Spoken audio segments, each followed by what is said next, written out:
समस्त श्रोता के विशेष आग्रह पर गौरांग जी एकटा मिथिला वर्णन ल उपस्थित छै।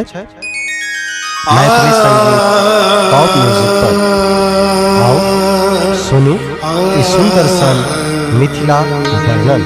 स्वर गौरांग चौधरी। जतो सोचते न मन भजे वो मिथिला धाम हमर,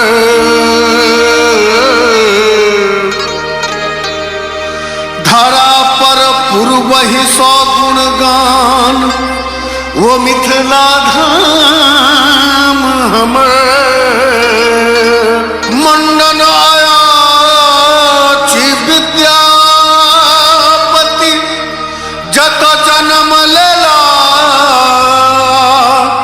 बढ़ौला शान मिथिला के पाग पहचान हमर।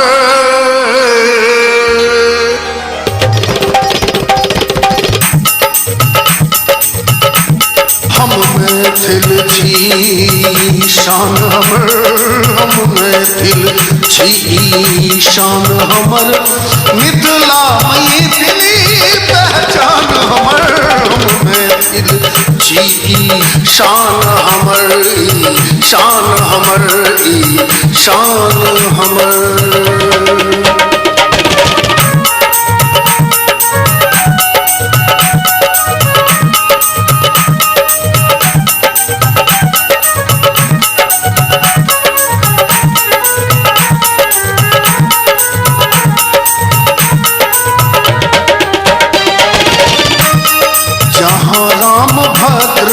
बहु बनिएला अबिते ओ अहिल्या तारी देला।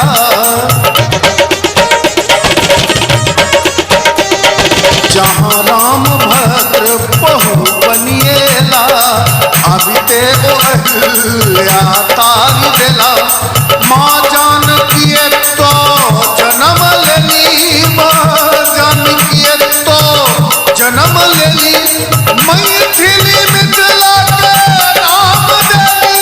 ओ शान हमर, ओ शान हमर, ओ शान हमर, ओ शान हमर।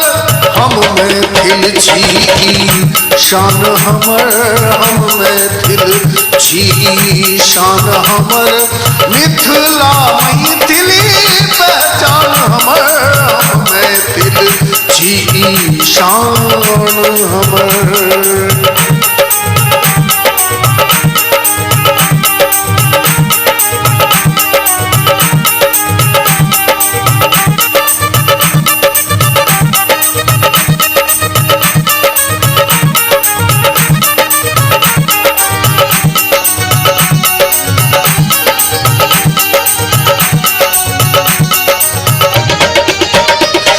तो शाम चके बाभर दुतिया जट जटिन डोम कच के तो झिझिया।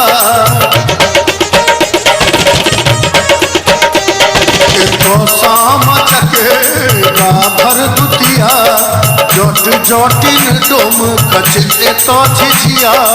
सोहर समदान लगनी कजरी, सोहर समदान लगनी कजरी, जमुनार कहकन के गान करी।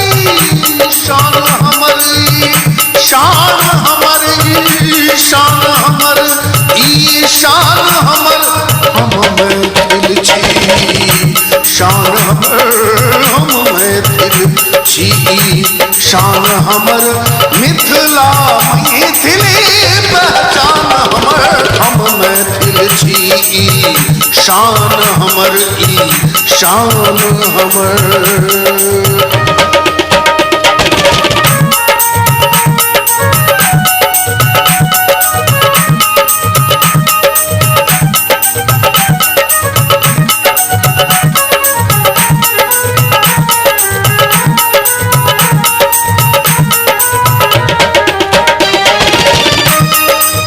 माटी के बरन की करी